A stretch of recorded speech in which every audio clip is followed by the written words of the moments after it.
he did everything. Like he could do it all. He crosses all types. He's genre bending. Hey, what's going on, guys? It's Rajiv Staten, and you are watching Verse TV. Don't forget to like, subscribe, comment, thumbs up, all that good stuff. And don't forget, you're watching #Verse TV. If you had all the money, power necessary, what would you do to change that you feel most benefit the LGBT plus community? I say that I'd say what I would probably do would be to probably provide more, more places that provide education, healthcare, and everything like that to the LGBT community, because I feel like that's what I feel like is missing the most is, the education behind what being an LGBT member is, what it is to be gay, what it is to be bisexual, lesbian, transgender, whatever, and what it is to love yourself. So I feel like I would really I think there needs to be more centers like that out here. Like, how they have like the YMCAs and the stuff like that. There needs to be more places of refuge for the LGBT community to go and like have these open conversations and be educated about themselves, like, what it's like to be, the way you are. And even with the whole HIV stigmas and things like that, there needs to be that type of education so that people, aren't so closed-minded and so ignorant to a lot of things, because some people just don't know because they've never probably been properly been educated on the topic. So that's probably what I would do, especially for the Black community, because as I've mentioned several times before, the Black community to me, unfortunately, is the most ignorant when it comes to a lot of LGBT matters, just because of the way that we've been raised. So yeah, because I feel like there's a lot of stuff that's just really toxic, and that now I feel like all that could be fixed with the proper amount of education and companionship, and community. So yeah, nice little LGBT community centers. Okay. Ask not where I live or what I like to eat or how I comb my hair, but ask me what am I living for in detail. Ask me what I think is keeping me from living fully for the thing I live for. Quote Thomas Morton. The actual question is, what is your goal in life? And what is slowing you from achieving that goal? My goal in life is for my work to be bigger than I am, because I love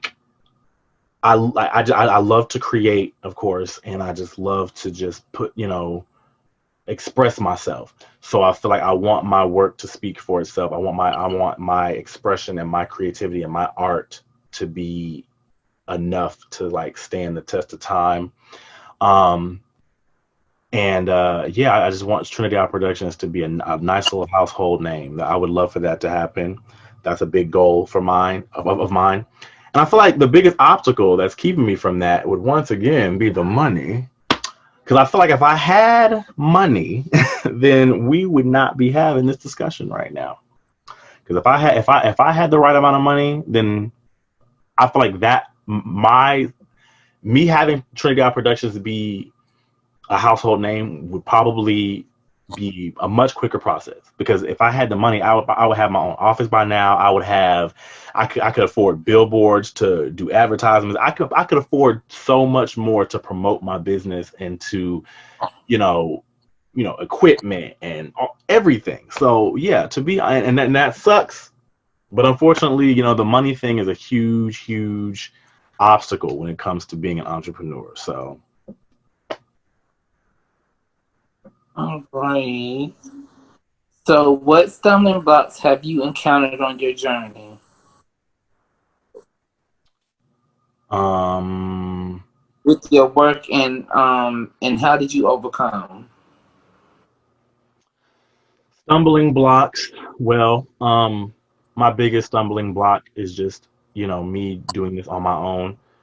And once again, my lack of financial, security or stability. And I'm actually still overcoming. Actually, I haven't really fully overcome all that yet. It's a process that I'm still working toward, is trying to overcome doing all this stuff by myself and overcome my financial stability. So yeah, haven't overcome it yet, but I'm working toward it. I'm pushing, the little engine that could. All right, and so what is your deepest tea? Something that you've never shared on social media, but you're willing to share with us.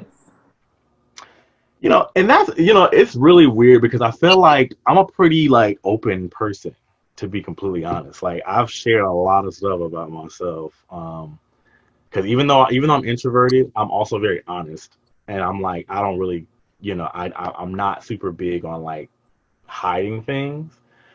Um, Even though the stuff that I do hide, I'm pretty sure I can't mention on this show.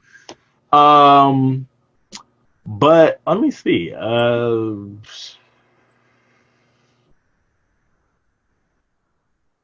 Okay, so I guess the biggest, my deepest tea that I have not shared on social media, at least not directly, would probably be that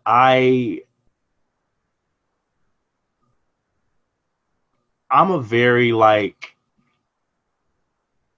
it sounds harsh to say about myself like this, but I'm a very insecure person.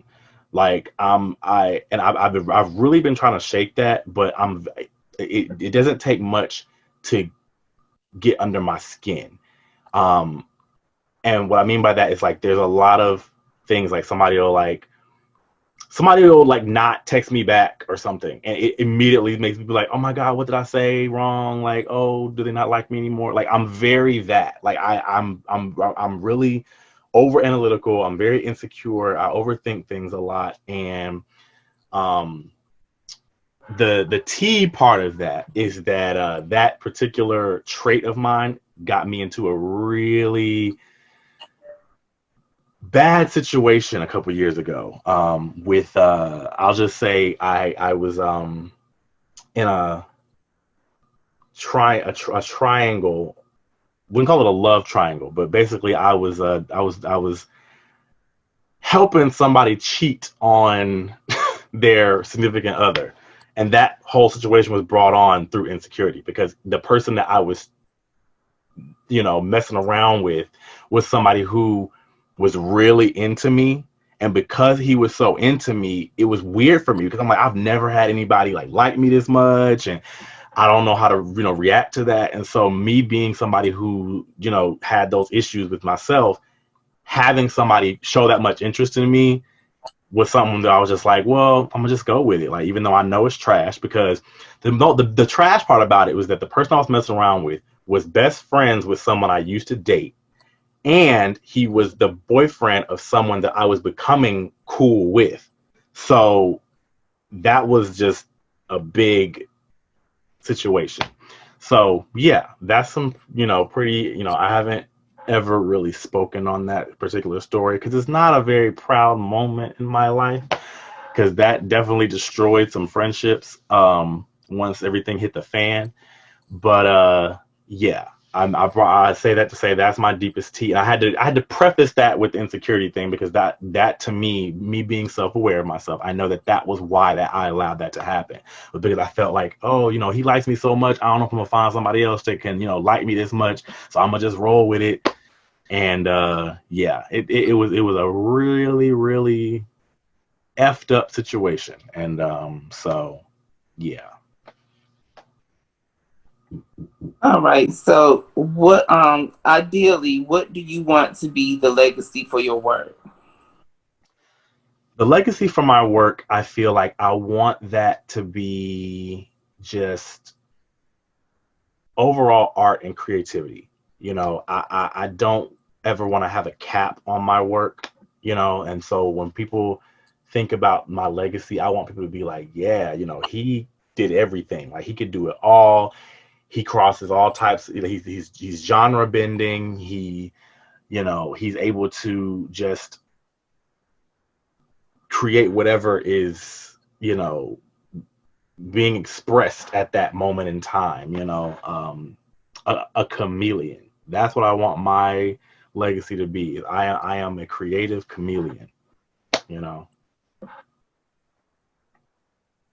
All right. Well, that seems like those are all the questions. And I want you all to go check him out. And so before we sign out, I want you to tell everybody where they can find you on all your social media platforms and the names. Okay, so on Instagram, you can follow me on my personal page if you like, which is my name, Rajiv Staten, RAHJIVSTATEN. If you would like to follow my photography page, that is Ian Matthews Photography, IAN Matthews with 2 T's and photography. And then my Trinity Eye Productions page is Trinity, TRINITYISLE Productions. And then you can also visit my website, which is trinityeyeproductions.com. And I think that's all my social media that I really use, because I really don't use Facebook like that anymore. So yeah, if you want to contact me, definitely contact me via Instagram or my website or through my website. All right, everybody. So that was all the tea. And I'm your girl, Yuri G. And this is Rajiv Staten. I love a good peace sign. I'm real Sailor Moon with that. Oh my God. I did not think anybody knew who Sailor Moon was. Oh, yeah. Because Police. everybody, I'd be like, oh my God. I was like, that's the first girl that I ever saw Vogue. Oh.